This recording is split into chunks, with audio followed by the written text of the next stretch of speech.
કેશોદમાં છાત્રાલયના વિદ્યાર્થીઓને રાત્રે બહાર જવા ન દેતા કર્મચારી પર કર્યો હુમલો। કેશોદના અજાબ રોડ પર એનપી કોલેજની બાજુમાં આવેલા સરકારી કુમાર છાત્રાલયમાં ફરજ બજાવતા કર્મચારી અવિન્દ્રભાઈ નાગજીભાઈ ચાવડાએ રાત્રિના 10 વાગ્યાની આસપાસના સમયે છાત્રાલયમાં રહીને અભ્યાસ કરતા વિદ્યાર્થીઓને સંસ્થાની બહાર જતા અટકાવ્યા હોય ઉશ્કેરાઈને હુમલો કર્યો હતો, પરંતુ બૂમાબૂમ થતાં અન્ય વિદ્યાર્થીઓએ આવી જતા હુમલો કરનાર વિદ્યાર્થીઓને અંદર લઈ ગયા હતા અને હુમલાનો ભોગ બનનાર કર્મચારીને 108 તાત્કાલિક એમ્બ્યુલન્સ મારફતે Keshod sub district civil hospital ખાતે ખસેડવામાં આવ્યા હતા।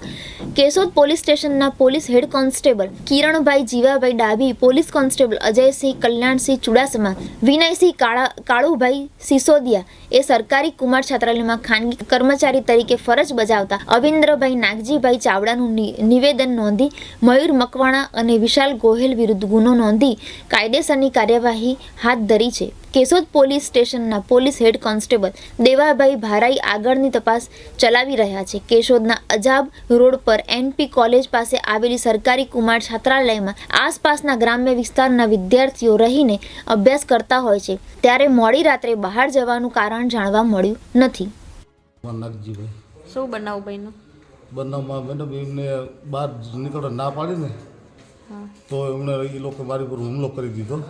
કોણે કર્યો? વિશાલ ગોહલ અને મયુર મકવાણા। શેનાથી હુમલો કર્યો? લાકડીથી હુમલો કર્યો છે। કઈ જગ્યાએ ઘટના બની? ત્યાં આપણે કુમાર છાત્રાલયની અંદર જ, સરકારી કુમાર છાત્રાલય કઈ જગ્યાએ આવેલું છે? એનપી કોલેજની બાજુમાં।